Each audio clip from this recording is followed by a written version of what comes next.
2016 SSC panel cancel হওয়ার পর থেকে আমরা বারংবার দেখেছি চাকরিহারা শিক্ষকদের ওপর পুলিশি লাঠিচার্জ হয়েছে, তারা বারংবার পুলিশি নির্যাতনের শিকার হয়েছেন। সেই একই ছবি আবারও ফুটে উঠতে দেখা গেল আজ অর্থাৎ বৃহস্পতিবার সকালে। জানা যাচ্ছে চাকরিহারা শিক্ষকরা যখন মুখ্যমন্ত্রীর বাসভবনের সামনে তার সাক্ষাৎ চেয়ে জমায়েত হন, তখন তাদেরকে কালীঘাট অঞ্চল থেকে আটক করা হয়েছে 6 জন চাকরিহারা শিক্ষকদের। প্রসঙ্গত আজ সকালে কলকাতার কালীঘাটে উত্তেজনা ছড়ায় যখন 6 জন চাকরিহারা শিক্ষকদের একটি প্রতিনিধি দল মুখ্যমন্ত্রী মমতা বন্দ্যোপাধ্যায়ের বাসভবনের দিকে অগ্রসর হওয়ার চেষ্টা করেন।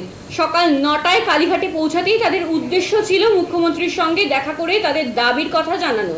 তবে মুখ্যমন্ত্রীর বাড়ি থেকে মাত্র 100 মিটার দূরেই কালীঘাট থানার পুলিশ আধিকারিকরা তাদের আটক করে কালীঘাট থানায় নিয়ে যান।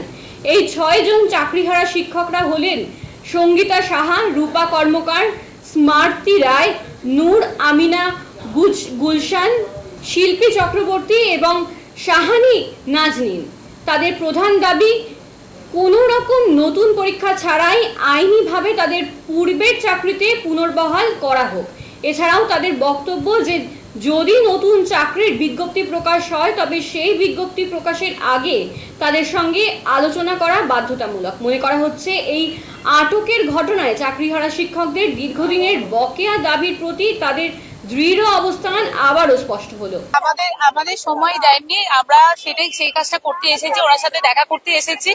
আগে দেখা করার চেষ্টা করি, তারপরে আপনাদের সাথে সাক্ষাৎ করি। আমরা কোনো সাক্ষাতের সময় দেয়নি, আমরা চেষ্টা করছি ওনার সাথে দেখা করতে, কারণ আমরা যেহেতু কোনো মিছিল করে আসেনি, উনি আমাদের মুখ্যমন্ত্রী, তো উনি একটা প্রেস মিট করে বলেছেন যে নোটিফিকেশন হতে চলেছে। সেই নোটিফিকেশনে আমাদের জন্য কি থাকছে, যারা আমরা যোগ্যভাবে নিযুক্ত ছিলাম, বৈধ ছিলাম, তাদেরকে আবার একবার অগ্নি পরীক্ষা দিতে হতে চলেছে। তো সেই জন্যই আমরা এখানে আমাদের কথা বলতে এসেছি, কারণ উনি নেতাজি ইন্ডোরে আমাদের প্রতিশ্রুতি দিয়েছিলেন আমাদের যে কোনো প্রবলেম হবে উনি সলভ করবেন। তো সেই প্রতিশ্রুতি উনি কতটা রাখছেন সেই জন্য ওনার সাথে সাক্ষাৎ করতে এসেছি। আমরা 6 জন এসেছি, 6 জন শুধুমাত্র ওনার সাথে দেখা করার। এটা কোনো আন্দোলন নয়, কোনো মিছিল নয়, আমাদের মুখ্যমন্ত্রী হিসাবে ওনার সাথে কথা বলতে আমরা এসেছি। এবার একটু আমরা না সময় দেননি, আমরা সময় চাইবো। সাক্ষাৎ করেছিল, আজকে মনে হচ্ছে মুখ্যমন্ত্রী কথা বলবে। দেখুন, আশা তো আছেন, কারণ উনি প্রতিশ্রুতি দিয়েছিলেন যখনই আমাদের প্রবলেম হবে উনি আমাদের সাথে দেখা করবেন।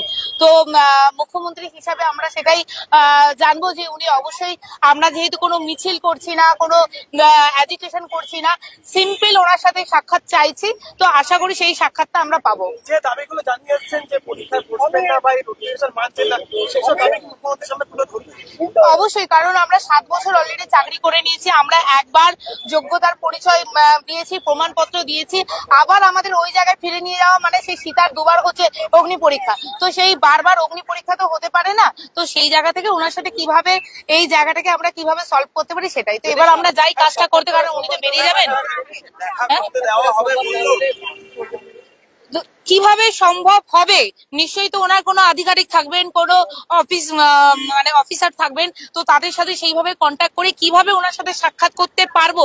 শুধু আমরা এই কজনই, যে কোনো মিছিল নয়, কোনো আলাদা কোনো মোটিভেশন নয়, সেখান থেকে ওনার অফিসিয়ালরা যে পথ দেখাবে আমরা সেই পথে হাঁটবো, যে কিভাবে ওনার সাথে দেখা করতে পারি।